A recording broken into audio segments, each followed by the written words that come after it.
Добрый. О чем общаешься? Да, розним.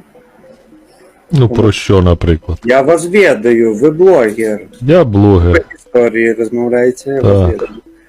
Ну, судя по антуражу, ти теж блогер. Ну так, трошки, але я не на стрімі тепер. Так. Що? Я не на стрімі тепер, не на етеру. Ні? І я не на стрімі. Ну. Але я вас радий бачити, ну, до вас повага величезна. Навзаєм. Якщо що, то мені все понарошку, ні? Та це я розумію. Ну, так що гэта. Я за Україну, слава Україні. Героям Вам слава. Чорна подяка за вашу працю, ну, що ви робите. Дякую. Я вам вельми вдячний. Так? Все, Так. бережите себе. Слава Україні, слава Збройним силам України. Дякую. Дякую вам. Живе Білорусь. Живи вечно. Слава Україні, я побіг далі. Давай.